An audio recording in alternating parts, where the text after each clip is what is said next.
It's not like when the United States exports inflation to another country that hoards dollars. It's not like that inflation goes away. It's still there, right? And when the dollar hyperinflates at home, then what happens to all these other countries that were hoarding dollars the whole time, and all of a sudden they see that the dollars aren't worth anything? Well, they reverse the process very quickly. They sell the dollars back to the United States, and everything that was exported, all the inflation that's been exported, just gets dumped onto U.S. shores very quickly, and then the dollar hyperinflates to nothing like that. This is Kaiser Johnson with Liberty and Finance, and these are the Miles Franklin Weekly Specials from March 18th through March 25th, 2024, while supplies last. First, we feature 2023 1-ounce Silver Krugerrands at $3.10 over spot. We also have backdated 1/10-ounce gold Canadian maples at $35 over melt with a minimum order of 4. And finally, we're offering our choice 1-ounce Palladium bars at just $119 over spot. To order our specials or any of the many other options we have available, call us at 1-888-81-LIBERTY. That's 1-888-815-4237. We're available after hours and on weekends, and we look forward to speaking with you. Hey everyone, this is Elijah K. Johnson with Liberty and Finance. And back with us today is our good friend Rafi Farber from the Endgame Investor. Rafi, thank you so much for joining us today. Hey, Elijah. Good to be back as always. Well, it's great to have you today. First, I'd like to discuss the Bank Term Funding Program. We've been discussing this the last few times we had you on because it was coming to a head that it was ending, right? And this is the program that pretty much bailed out the banks last year when we had a banking crisis, where the banks were able to lend to the Federal Reserve their undervalued, their devalued treasuries at par, right? So what they originally bought them for, not mark to market. So your perspective on this, the program has ended and the banks are unwinding these positions, these loans, or the Fed is unwinding these loans. Your perspective on this, and you recently wrote an article how there might be a liquidity problem given that tax day is coming as well. Yeah, so there's two ways to look at this issue of the Bank Term Funding Program ending. And it's going to end gradually. It doesn't end on, in terms of the money being paid back, it's not all on one day, but most of it, or like maybe 60, 70% of it is going to be paid back by the end of April, something like that. So I think it's like 80, maybe $90 billion worth of it. And I think the total outstanding is like 165 billion. I might be a little off on those numbers, but it's in that ballpark. So one way to look at it in the narrow way, and not the way that I'm focusing on, is that, these banks, they got bailed out, and now they're going to have to take these assets back onto their balance sheet, these underwater treasuries, right? And the treasuries that they sold to the Fed at par, which means the amount that you would get on maturity for that bond, they are worth even less now than they were back then. Not on every single basis. I'm sure there are some that are worth more, but like in general, interest rates are higher now than they were in March 2023. So that means generally they'll be even more underwater now than they were when they had to be bailed out. So that could be a problem for those specific banks that were bailed out, and we could start seeing problems in those specific banks again. But that's like a narrow read, and there has been more liquidity lately, and stocks are up, and all these paper assets are up. So these banks that were bailed out have benefited from that. So I don't expect immediate trouble for the banks that have to buy back the assets.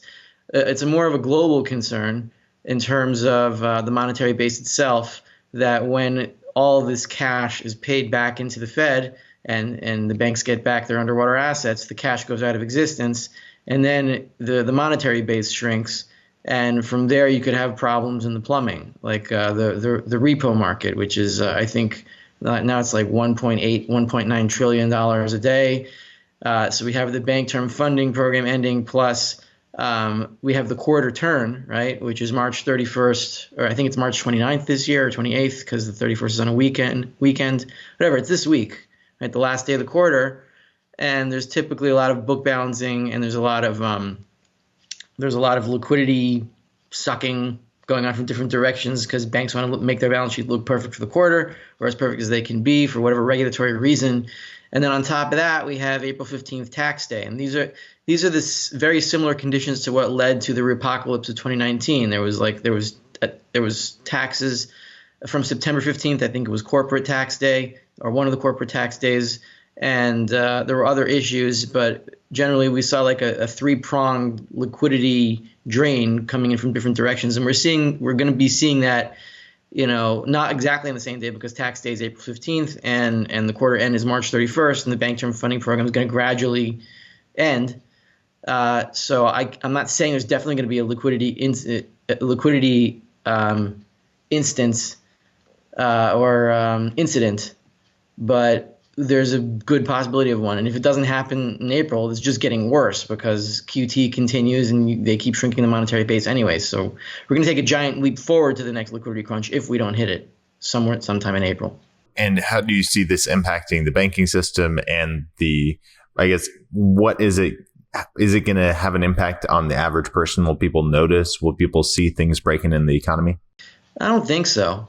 Because if you go back to the repocalypse of September 17th, 2019, it was like, okay, so for a minute or a day or two, interest rates went to 10%, but it's not like that immediately hits like prices on the shelves of your supermarket, right? It's down into the bowels of the monetary system as deep as you can get. So what that led to is basically printing, I think it was like $500 billion in the repo market overnight, and eventually it led to the end of QT. It led to more money printing eventually with the March 2020 incident that we all know about, and we can argue about whether it was connected or not. If you want to be conspiratorial, you can say yeah. If you want to say it's coincidence, fine, whatever. But one way or another, it's going to lead to more money printing. So it would be the most immediate sign that the next money printing round is going to happen, like in the next day or two, because you can't have 10% interest rates in the bowels of the monetary system for very long without everything tanking. So the Fed's going to print.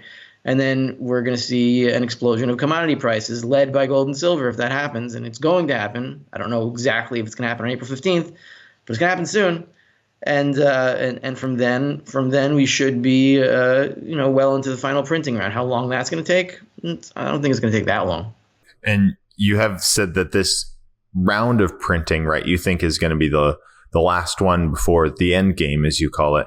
Now, some people out there are very skeptical, including me, that we're actually going to see like hyperinflation for the US dollar. Now, I could definitely, maybe it's normalcy bias, right? But I could see the US dollar being less prominent, but I don't know if it's just going to completely disappear into hyperinflation.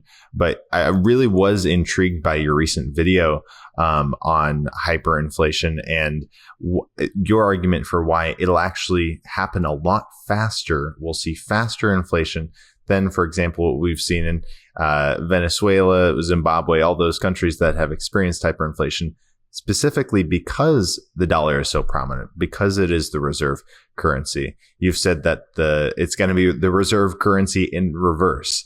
Can you expand on that? Right. So that's your first point, that the end of the dollar and hyperinflation, right? So I come from an Austrian perspective, not in terms of Austrian School of Economics specifically, but in terms of analyzing economics from a standpoint of logic and only secondarily from empirical evidence, right? So I'm not going to quote historical precedent of this hyperinflation, that hyperinflation, to say the same thing will happen to the dollar, and therefore that's my proof, right? Even though I would cite it as evidence, like this happened there, it could happen here, right? So that makes sense, but that's not my argument. My argument on the hyperinflation of the dollar is that if it does hyperinflate, and there's no other currency to go to, right? It's not like Americans can just get euros instead of the dollar and then start spending in euros or something like the Argentinians do. They hoard dollars because they're trying to keep their savings. And so they kind of step down the pyramid from their dollar derivative, which is the peso, and going to the structural level below that in the inverted pyramid, which is the dollar. But in order to step off the mountain or step off the pyramid, you have to go down a layer, right? Otherwise, if you go up a layer, you're just going to get worse. So the only thing down a layer from the U.S. dollar in the pyramid is gold and silver. That's the only thing that's there. There's nothing else. Because this leads into the second question. But before I get to that, I mean, look, there's two possibilities here. just logically, either on a hyperinflationary spiral, the Fed or the Treasury, whoever owns the gold reserves of the United States, could say something like, okay, we're freezing the gold price here. The dollar's going to be convertible again. It's going to be, let's say, $35,000 an ounce. And then we're just going to lop off 3 zeros and we're back to 1971. It's going to be the new dollar, gold-backed dollar. That would be very serious, meaning that everyone who profits off of inflation, which is pretty much the entire world, would have to restructure the global economy very, very quickly, which would lead to riots and very uncomfortable things, especially in big cities. So in that case, the dollar will not die. It'll continue as a gold substitute, as a gold derivative, as it is now, and then you won't have hyperinflation because they'll just freeze the system. But it's gonna cause chaos, right? The other thing they could do is just keep printing, because the constant threat of financial collapse just keeps knocking on the door, so they can't stop the printing, and then they'll end up selling their gold reserves, and then there won't be any gold in the Fed's balance sheet, and then it will lead to hyperinflation, the end of the dollar completely. I think that's the more healthy situation, because that would also lead to chaos, but it would, at the same time, it would allow us to really reset everything on our own terms in a decentralized way, as opposed to a central power still having power within the currency, even though it is gold-backed. They would still have some semblance of power, which I don't want them to have, because I've seen what they've done. In terms of the second part of the question, which is why hyperinflation would be faster in the United States rather than a drawn-out process as we see in these other hyperinflationary countries, they have to think about what draws it out, right? And why is it that the dollar is stronger than other currencies so much? Not the historical reasons, but why mechanically is it? Well, because in Argentina or any hyperinflationary country, what do, right? Their currency hyperinflates, and so they hoard dollars. And so the United States gets to export its inflation to other countries that hoard the dollars so they can have a functioning currency to go to survive, right? So that at the same time, that is the mechanism that makes the dollar stronger than other currencies and prolongs the hyperinflationary process in the other countries, because they're still using currency, so they convert it back into their local currency when they need to buy food, and then they go back to dollars. And so the peso still has some kind of a value, and it's like everything's hobbling along like a zombie for years. But when the dollar itself hyperinflates, it's not like when the United States exports inflation to another country that hoards dollars. It's not like that inflation goes away. It's still there, right? And when the dollar hyperinflates at home, then what happens to all these other countries that were hoarding dollars the whole time, and all of a sudden they see that the dollars aren't worth anything? Well, they reverse the process very quickly. They sell the dollars back to the United States, and everything that was exported, all the inflation that's been exported, just gets dumped onto U.S. shores very quickly, and then the dollar hyperinflates to nothing like that. I don't really know how fast it's going to be. I'm not saying it's going to be in seconds, but it's not going to be like years of drawn out 30, 40, 50% annual inflation. It's going to go up, up, up, and then just like wham, it's going to be it. It's going to be done. That's so interesting, and so I guess counterintuitive in that sense, because typically people would say, well, it's such a used currency in the world, it's not going to go away fast. But if around the world countries do recognize the fragility of the system, as you're saying, it could just completely, not maybe overnight, maybe it could be overnight, but that reversal of all that exported inflation coming back could have significant impact on prices. Yeah, and it will be the opposite, as you said, as you quoted me saying, the reserve currency in reverse. Like, it's reserved because other countries have it in reserve, and those reserves got to go back home because in the first chapter of Economics in One Lesson by Hazlitt, exports and imports, they even each other out. So eventually that export inflation's got to come back home at some point, and it will in the end game. That's what happens.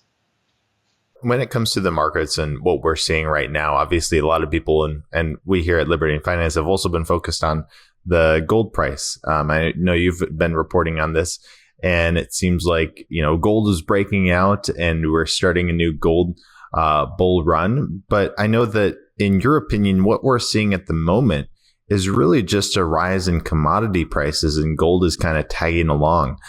Can you expand on that? And your view is, has the gold bull run started, or are we still waiting for that? No, we're still waiting for it. There's been a nominal rise in prices. Yes, that's true.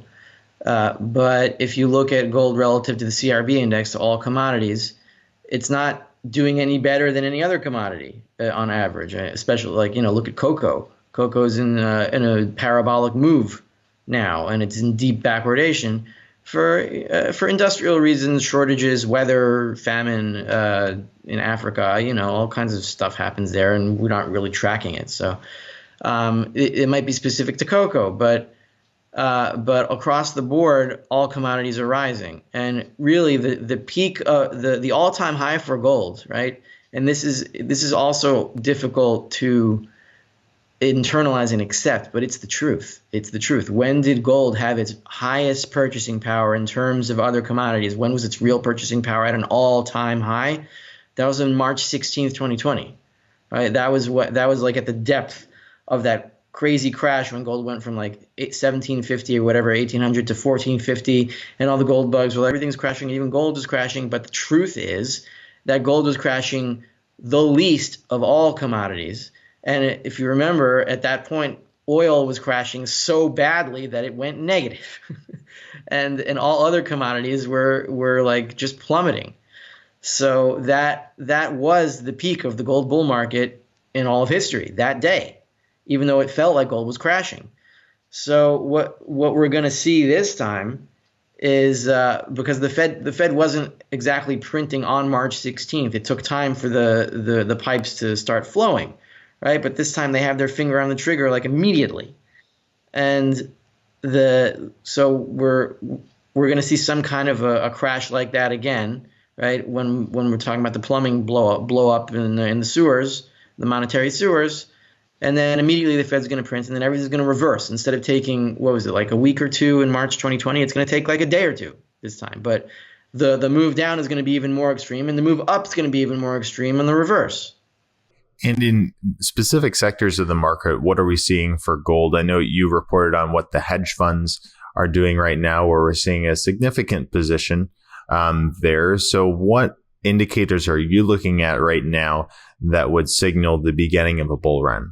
Well, I've been looking at the COTs, the COTs, and I don't usually give these things that much credence because they can be fudged, they can be manipulated. I heard from several family offices that all you got to do is like get a middleman that has a shell, and then have that shell company buy the contracts for you, and you categorize as one thing instead of another thing. I'm sure this happens. I don't think it's like it's pervasive to say that the numbers are completely made up and worthless, but they're not perfect. But what I'm be that as it may. What I am seeing is that open interest got off of I think it was a 5-year low from back in 2019, and I was saying I think it was about 400,000, 406, 407,000, and that was very, very low open interest, which means that all the shorts had not all the shorts, but like the most shorts that would covered, and the longs are no longer interested. So this looks like a bottom to me. And since then, we've been on a rally, and open interest has gone up like 130, 140,000 contracts, and it's mostly speculators, hedge funds versus bullion banks, right? So we're not seeing it in the retail market. We're not seeing it in ETFs. ETFs are still losing gold. There might be some kind of connection there where the gold might be moving to the futures market to satisfy deliveries, but I can't prove that. The other thing that I pointed out, I remember, is that we were on some kind of dividing line in the hedge fund longs in the futures market, and I remember seeing that from 2009 to 2011, to the gold top in 2011, we were consistently above about 540, 530,000 contracts in open interest. I think it was some other number for specifically the hedge funds. And I don't remember exactly what the number is, but we're at it now, whatever it is. And in those 2 years when gold just kept going up and up and up with very, very minor pullbacks, we were consistently above that number in hedge fund longs. And if we can stay above that number in hedge fund longs, then we're in a similar situation where the big money is the one that's speculating and moving the price. and hopefully the stackers will not be too late to the party and not wait for the fervor to get really to a fever pitch before they take another bite, right? And it is interesting. I mean, one of the things that a lot of people point out is that silver, it's moved up, around $225, but it's still half of its all-time high.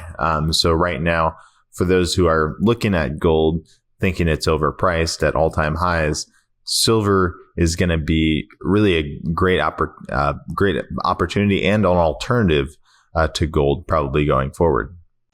Yeah, it's an opportunity, but it's also, you have to understand how the price moves historically, and it also helps to understand why from a logical perspective, right? Gold, even in the 70s, gold was making new highs into 1977, 1978, and silver wasn't at all, right? As gold was moving higher and higher and higher, it wasn't doing anything. And I've showed this chart in a few other interviews from 1975 to 1979. And in 1974 it was like 5 years silver did pretty much nothing, and gold was making new nominal highs every now and then and climbing. And then all of a sudden, just like 1979 to 1980, just silver went on a slingshot. But that's not the first time it did it. It's not like that's the only time that silver did that, when all gold was making new highs and silver just catches up at the end, right? It happened in 1918. It happened in 1968. This is how silver works. Because from a logical perspective, as the trust in the gold derivative breaks down, that it can no longer be redeemed for gold, then the public, which at that point cannot afford gold, they say, well, if the gold derivative, they're not saying this intellectually. They're saying in their behavior, if the gold derivative is breaking down, I got to get rid of these dollars, whether it be digital or central bank digital currencies or physical cash or whatever derivative it is.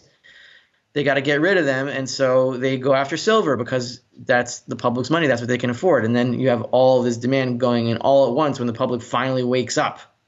And it's going to happen this time. And then when it does, like what I plan to do is move my silver into gold, and then it'll calm down, and then I'll figure out what to do with everything and decide what to buy. But you're not going to have that much time, so you got to understand what silver is going to do. And when it does, and the number that I'm waiting for is around 15 to 1, 20 to 1 ratio, whatever the nominal numbers are, I don't know what they'll be. But when it gets down to that ratio, I'm going to switch over. And you got to be ready for that. And it seems like even a more dramatic shift could happen, because you're saying the gold derivative, right? And I assume you're referring to fiat currency that used to be tied to gold, but isn't anymore. But there's also gold derivatives out there, right? There are ETFs and everything like that. But as you've discovered on your own, it's very difficult unless you're like a super sophisticated, millionaire, billionaire investor to actually take physical delivery from the exchanges. So if people are concerned about the currency, if a growing number of people are concerned about the currency and they want physical silver or gold in their hand, it's not like they can just buy one of these ETFs or buy one of these futures contract and then get delivery easily. So it seems like it'll be a huge demand for physical precious metals. And as we've seen in the past, whether it was during COVID, whether it was during the silver squeeze, whether it was during the banking crisis, demand just dries up, or the supply just dries up super, super fast in the retail bullion market. So your perspective on that as we enter into this gold bull market and currency crisis, possibly hyperinflation, as we've talked about, what is it going to look like in the physical bullion realm? We saw hints of it in 2020, right? What everyone thought was a bear plunge when gold and silver, and I think silver went down to $11, some crazy number like that. But like in the spot market, yeah, but the premiums were like what, 30-40% or something. So the price wasn't really going down on the demand. And I'm sure Miles Franklin, I've heard Andy talk about this in 2020. Like it was there were back orders and it took time for orders to get fulfilled. And it was the same with Peter Schiff. I remember I talked to him about it. So we saw that for a few weeks. It was hard to get orders filled and to lock in, locking in prices. Like, thank God they were able to do that, but it took a while. So in the end game, or as we lead up to it, that's what's going to happen. It's going to be more and more difficult to fulfill orders. The hedging through the futures market isn't going to work as well, and things are going to start breaking down. Except instead of for a few weeks, it's going to break down and it's not going to come back. And it's at that point that I think that the coin shops and the retailers will just keep their stacks and just flip to being banks and make loans of real money.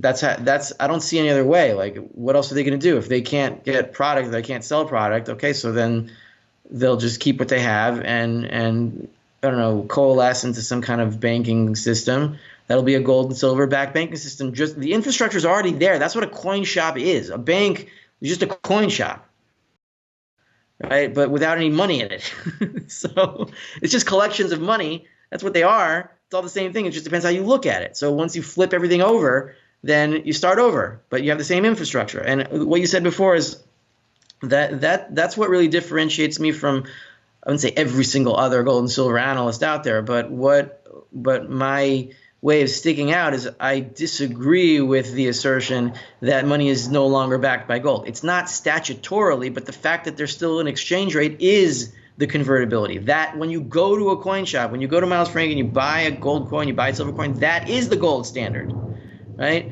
The problem is just it's at the jewelry price. It's not at the money price. The money price is the price where if everybody wanted to hand in all of their fiat for all the gold they can get, what would that exchange rate be? It's there. It's somewhere. There's a number that's there. I don't know what it is. I just know that the futures market is the jewelry price. Well, it should be a very interesting time ahead. It'll be great to continue to track this with you as we've been doing about once a month here. So thank you so much for coming on, Rafi. Before we let you go, where can our viewers find you online? And did you have any last thoughts for our viewers? Yeah, you can find me at Endgame Investor at Substack. You can subscribe there for free. I just gave a speech in Petah Tikva in Israel. It could be that maybe the dissidents in Israel are starting to wake up and start, there's serious inflation going on here because we're at war and there's a lot of wasted resources going on now. And it looks like we're going to be in this war for quite a while, and it's going to get worse. So there's a speech that I gave, and I wrote it in English, and then I translated it to Hebrew to give the speech because that's how I can do it best. So I gave it in Hebrew, but the original is in English. It's on endgameinvestor.substack, and it's basically about why the elites will not win and they will lose control of the system. And the stackers are the ones that will control it because we will have the money. So it's an encouraging speech. I encourage everyone to read it there. It'll make you feel good. It's a feel-good thing. And so you can also find me on YouTube. My channel is Rafi Farber. I haven't put up a video in a week because we just had a holiday here, but I'm going to get back to it this week. And my next video will be about why it's not really Congress's fault, and they're just part of the same debt system that everyone else is in. And even if they wanted to be fiscally responsible, they would cause a banking collapse. Well, Rafi, thank you so much for your time today, and God bless. God bless you too. This is Kaiser Johnson with Liberty and Finance, and these are the Miles Franklin Weekly Specials from March 18th through March 25th, 2024 while supplies last. First, we feature 2023 1-ounce Silver Krugerrands at $3.10 over spot. We also have backdated 1/10 ounce gold Canadian maples at $35 over melt with a minimum order of 4. And finally, we're offering our choice 1-ounce Palladium bars at just $119 over spot. To order our specials or any of the many other options we have available, call us at 1-888-81-LIBERTY. That's 1-888-815-4237. We're available after hours and on weekends, and we look forward to speaking with you.